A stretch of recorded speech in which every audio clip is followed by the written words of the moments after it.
በመጀመሪያ በአካባቢው ለሚገኙ ነዋሪዎች እስከ ምሽቱ 12 ሰዓት ድረስ የሽጉጥ ተኩስ ልምምድ ስለሚኖር ነዋሪዎች ቀድመው እንዲጠነቀቁ በትልቅ ስፒከር ሲነገራቸው እናያለን።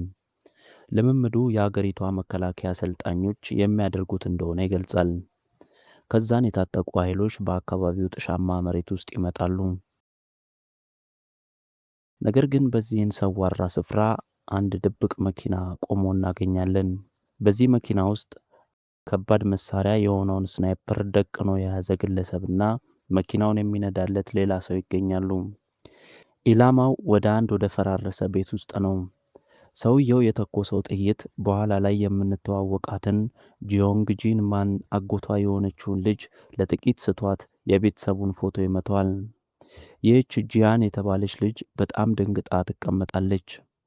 ግራ ተጋብታ እያለ ከአጎቷ ጂዮንግ ጂን ማን ጋር ፊልም ስታይ አጎቷ የነገራትን ነገር አስታወሰች። አጎቷ ያኔ የነገራት የማይታዩ ቦታዎችን ፈልጎ ማግኘት እንደዚህ ጥቃት ሲኖር እንደሚጠቅም ነበር። እርሷም ወዲያውኑ በመጥረጊያ ላይ ሰባሪ መስታወቶችን እያሰረች ስናይፐሪስቱ ሊያይ የማይችለውን ቦታ መፈተሽ ጀመረች። ደጋግማ ከፍ እያደረገች ስታወጣውም ሁሉም ስለሚታየው ወዲያውኑ ይመተዋል። ከዛም ተኩሱ እየመጣባቸው ያለው ካሰቡት በላይ ከፍ ካለና ሩቅ ስፍራ እንደሆነ ተረዳች። ስለዚህ ከፍ ብላ ከላይ ለመዝለል ስትል ፍሪጁ ላይ ትወጣለች። ነገሩን የጠረጠረው ነፍሰ ገዳይ መኪናውን የሚነዳለትን ቦንጎ የተባለውን ወዳጁን መኪናውን ትንሽ እንዲያስጠጋው ይጠይቋል። ከዛም ልጅቷ ልትዘልል እንደሆነ ያውቃል። እየጠበቃት ሳለም እርሷ ድንገት ስትዘል ጭንቅላቷን ለጥቂት ተኩሶ ይስቷል። እርሷ ወድቃ የእጅ ሽጉጡን ለማንሳት ስትሞክር ከሶፋው ስር ይገባባታል። ሶፋውን ስትገለብጠው ግን ያየችውን ማመን አቃታት። ከሰውየው የከፋ ሌላ ትልቅ ስናይፐር የቤቱ ሶፋ ስር እንደነበር አየች። እስከ ዛሬ እዛ እንዳለ አታውቅም ነበር። ወዲያውኑ አውጥተው ስለነበር ሰውየው ጥይት ሲያቀባብል እርሷ ቀድማው ተኮሰች። የምርጥ አክሽን ይዘት ያለው የኮሪያ ተከታታይ ፊልም ኤሾፕ ፎር ኪለርስ ይሰኛል። ቻናላችንን ሰብስክራይብ በማድረግ የፊልሙን ሙሉ ትረካ ያዳምጡ። ከዚህም በኋላ ፊልሙ ከዚህ በፊት ቀደም ብሎ የነበረውን ታሪክ በማሳየት ይጀምራል። ጂያን አንድን ግለሰብ ደብድባ ፖሊስ ጣቢያ ሆና ነበር የሚጀምረው። ሰውየው ይንጫጫል። ጥፋተኛው እርሷ ነች ይላል። እርሷ ግን ረጋ ብላ መች ነው ከዚህ የምወጣው ብላ ፖሊሶችን ትጠይቃለች። እነርሱም የካሜራውን ቪዲዮ ካዩ በኋላ ጥፋተኛ ካልሆነች እንደሚለቋት ይነግሯታል። ከዛም ሰውየው የሴቶች ሽንት ቤት ገብቶ አንዷን ሲያስቸግር ጂያን ተከትላ እንደቀጠቀጠችው ይረዳሉ። ጂያን ጥፋተኛ እንዳልሆነች የሴቶች ሽንት ቤት የገባው እርሱ እንደሆነ ብትናገርም ፖሊሶቹ ሰውየውን መምታት እንዳልነበረባትና ቤተሰብ ካላት ደውላ እንድትጠራ ይነግሯታል።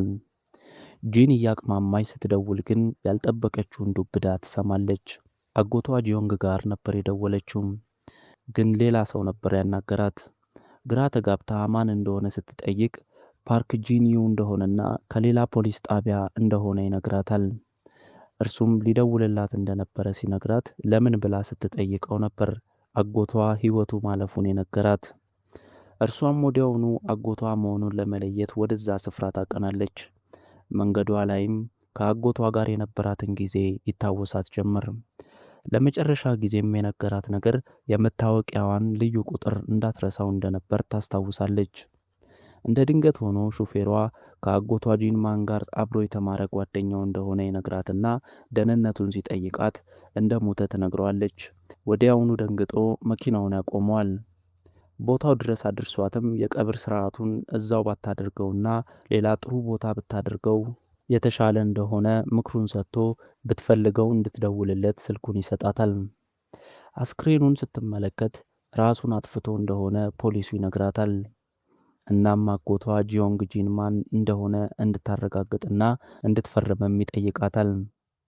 እርሷ ግን ሰዎች ራሳቸውን ሲያጠፉ እጃቸውን እንጂ አንገታቸውን እንደማይቆርጡ በመንገር ፖሊሱን ትጠይቀዋለች።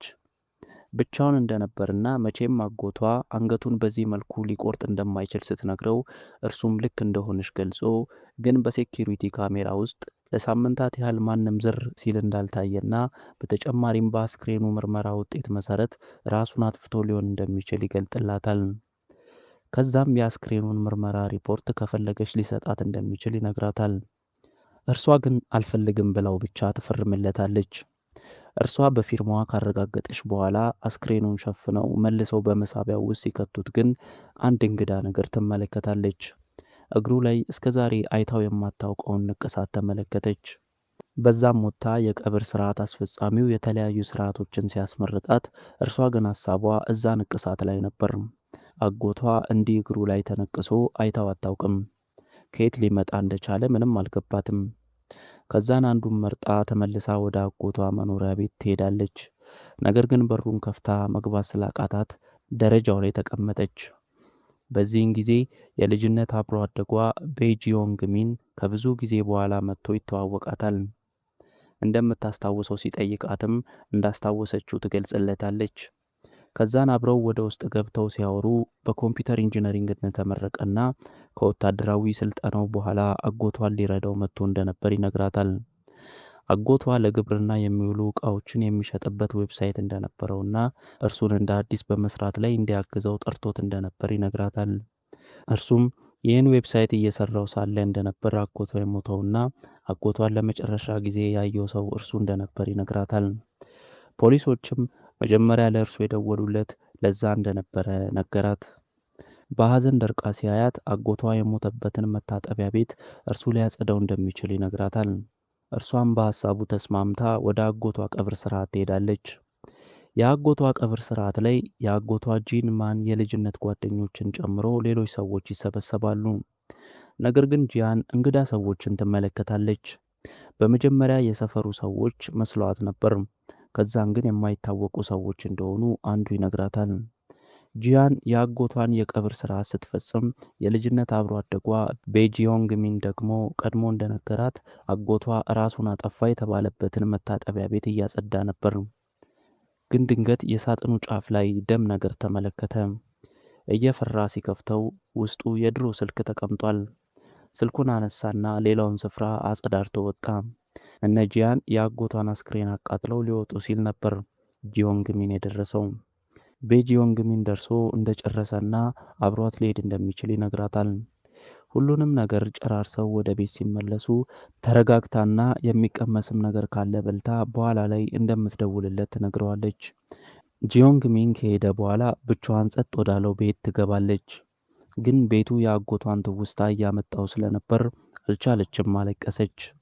በዚህን ጊዜ ጂዮንግ ሚን መታጠቢያ ቤት ያገኘውን ስልክ መስጠቱን ረስቶ ስለነበር ሊሰጣት ይመለሳል። ስታለቅስም ሲያያት በኋላ እመጣለሁ ብሎ ሊወጣ ሲል ብቻዋን መሆን እንደማትፈልግ ነግራው አብሯት እንዲሆን ትለምነዋለች። እርሱም ተስማምቶ አብሯት ይሆናል። ትንሽ ከተኛሽ በኋላ ስለ ስልኩ ማውራት ጀመሩ። የአጎቷ መስሎት እንደነበር ሲነግራት የአጎቷ እንዳልሆነና ኮሌጅ ስትገባ ዘመናዊ ስልክ ሁለቱም ገዝተው እንደያዙ ነገረችው።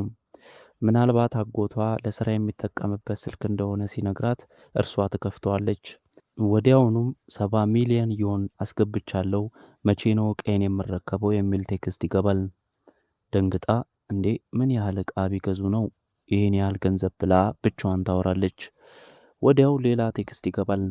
ያለው ቀሪ ሂሳብ 18 ቢሊዮን 753 ሚሊዮን ዮን ነው ይላል። ይህን ጊዜ አይኗ ማመን አልቻለም።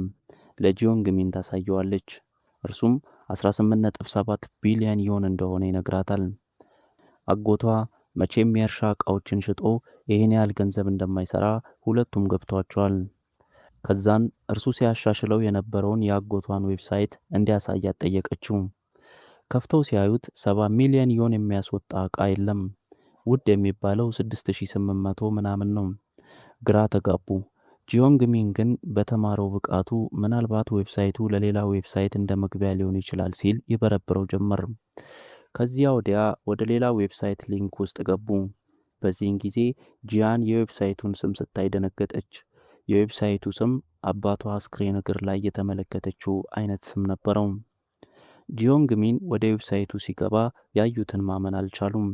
በድብቅ የጦር መሳሪያዎችን የሚሸጥ ዌብሳይት ነበር። አጎቷ ይህን ያደርጋል ብላ ማመን አቃታት። ዌብሳይቱ ላይ አንድ ሜሴጅ ተላከ።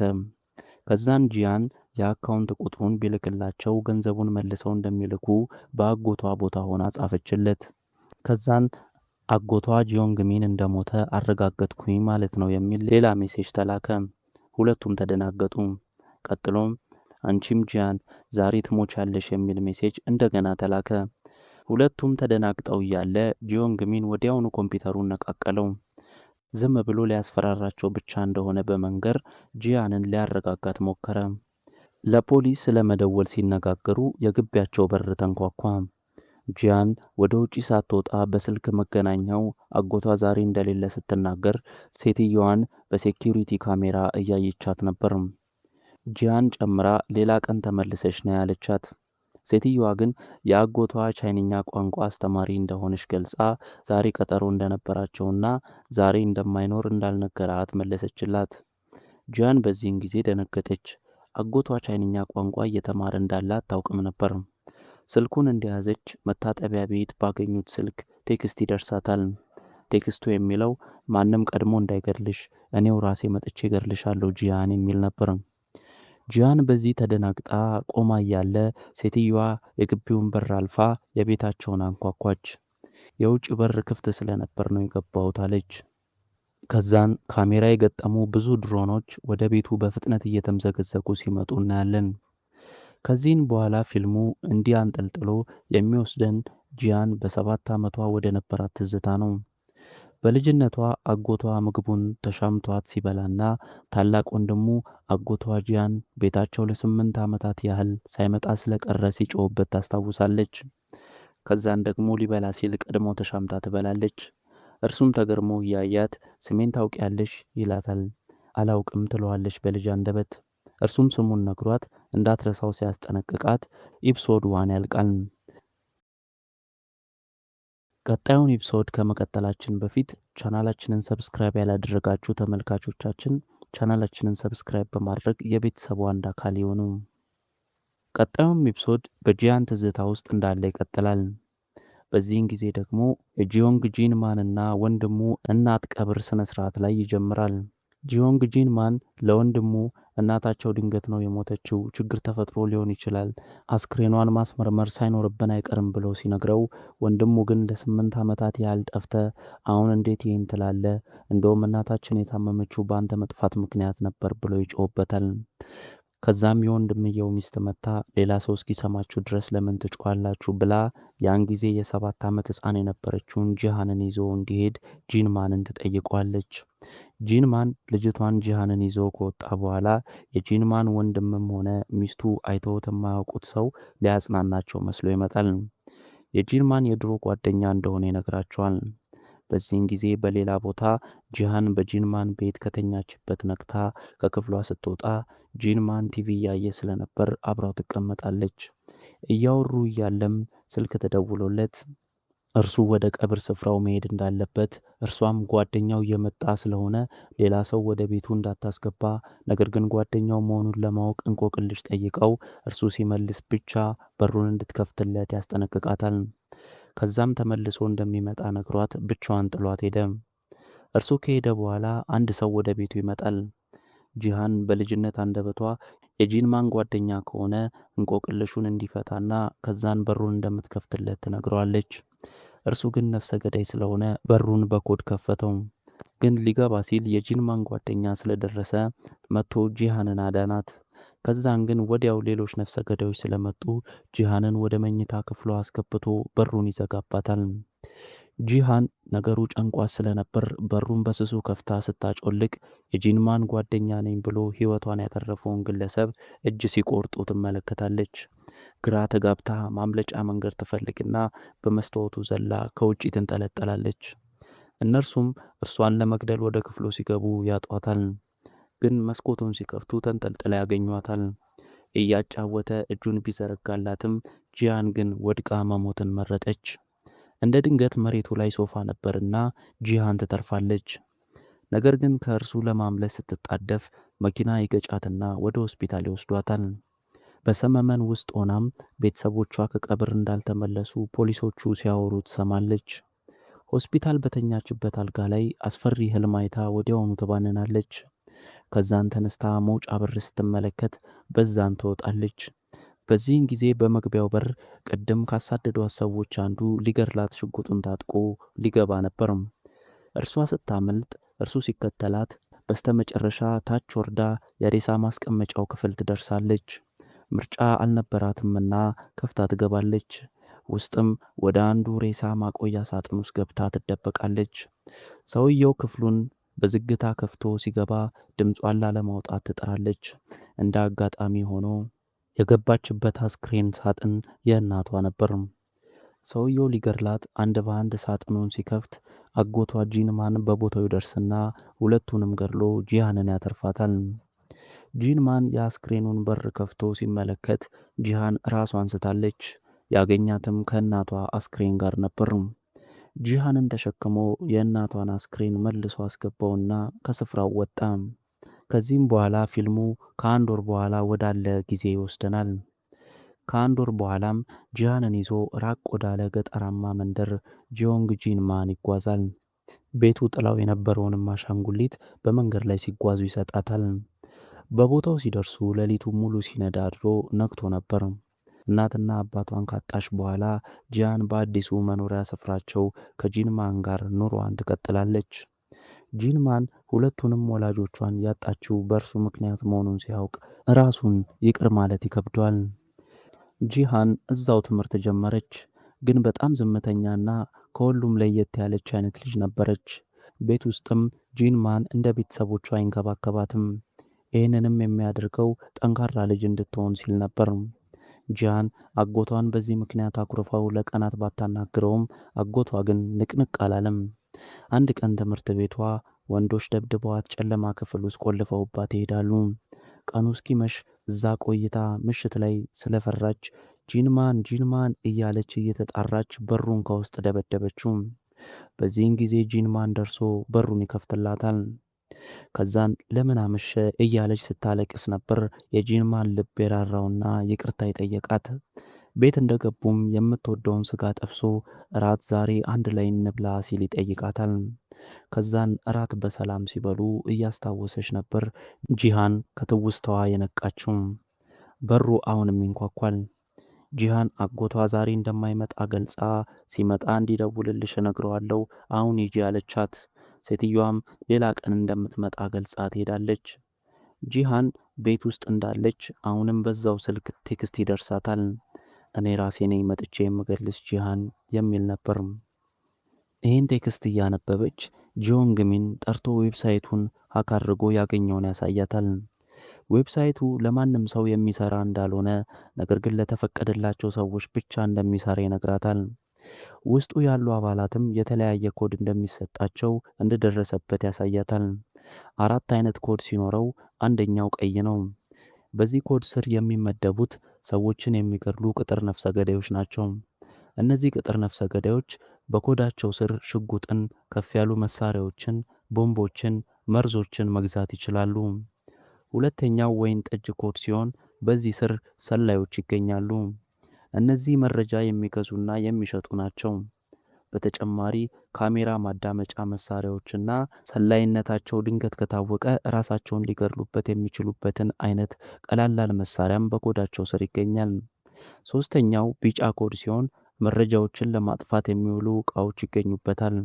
አሻራ የሚያጠፉ ኬሚካሎች፣ እጾች ምናምን በዚህ ኮድ ስር ተመድበዋል። ዌብሳይቱ ወንጀል ሲሰራ የህግ ሽፋን ለማግኘት የሚረዳ አገልግሎት ራሱ እንደሚሰጥ ይናገራል። እርሱ ይህን ሲነግራት 4 ነበር ያልከኝ፣ አራተኛውስ ኮድ ብላ ትጠይቀዋለች። አራተኛው አረንጓዴ ኮድ ሲሆን ነገር ግን እንደ ሌሎቹ በአረንጓዴው ኮድ ስር ምንም እንዳላገኘ ይነግራታል። ከዛን ከዌብሳይቱ ኮድ የተቀበሉ ደንበኞች መቼም አረንጓዴ ኮድ ያላቸውን እንደማይገድሉ ይገልጻል። ግን ድንገት አንዱ አረንጓዴ ኮድ ያላቸውን ለማጥቃት ቢሞክር የትኛውንም ኮድ የተቀበሉ አባላት አረንጓዴ ኮድ ያላቸውን ለመታደግ ሲሉ ህይወታቸውን አሳልፈው እንዲሰጡ ዌብሳይቱ ያስገድዳል። ከዛን ጂያን እየፈራች ኮድ አረንጓዴ እነማን ናቸው ብላ ስትጠይቀው ዌብሳይቱን የምታንቀሳቅሱት አጎትሽ ጂዮንግ ጂንማንና አንቺ ጂዮንግ ጂሃን ናችሁ አረንጓዴ ብሎ ሲነግራት ጂሃን ማመን አቃታት። ግራ በመጋባት ላይ ሳሉ ቤቱ ጥቃት ይፈጸምበታል። እነ ጂያን ወጥተው ሲመለከቱ የውጭውን ጠንካራ ግንብ አፍርሰውታል። ምን እንደሆነ ግራ የገባቸው ጂሃንና ጂዮንግሚን በመስታወት ሲመለከቱ የታጠቁ ድሮኖች ከበዋቸዋል። ድሮኖቹ ምንም ቢተኩሱም ጂንማን ግን ሁሉንም መስታወት ጥይት የማይበሳቸው አድርጎ ነበር የገጠማቸው። በኋለኛው በር ለመውጣት ሲቻኮሉ ሌላ ድሮን በሩ ላይ ጠብቆ ተኮሰባቸው። ግን በሩም ጥይት የማይበሳው ነበር። በዚህ ጂዮንግሚን በጣም ይገረማል። ከዛን ድሮኖቹ ፈንጂ በመስታወቱ ላይ ለቀው መስታወቱን ያፈርሱታል። ወዳገኙት ክፍል ሲገቡም ጂሃን አጎቷ የሰጣትን ባላ ታገኛለች። ጂዮንግሚን ተደብቆ ሳለ ድሮኑ ሲያጠቃው ጂሃን ደርሳ አንዱን በባላ ትጥለዋለች። ከዚህም በኋላ እንደገና ወደ ኋላ ሄዶ ፊልሙ መጀመሪያ ላይ በስናይፐር ከላይ በታች ደግሞ የታጠቁ ሰዎች ሲሄዱ ያሳየን ሰዎች ከመነሻቸው እንዴት እንደመጡ ያሳየናል። አለቃቸው መጥቶ የተሰጠውን ኮድ ከእጁ ውስጥ ቀዶ ያወጣል። ጂንማን ስለሞተ ሄደው በጉልበት የሚሸጠውን መሳሪያ ሁሉ ለመዝረፍ ነበር እቅዳቸው። ኤፒሶድ 2 በዚህ ይጠናቀቃል። ሰብስክራይብ ያላደረጋችሁ ተመልካቾቻችን ሰብስክራይብ በማድረግ የቤተሰቡ አንድ አካል ይሁኑ። ቀጣዩን ክፍል ማለትም 3 እና 4ን በቀጣይ የፊልም ትረካችን ይዘንላችሁ እስክንመለስ ድረስ በቸር ቆዩን።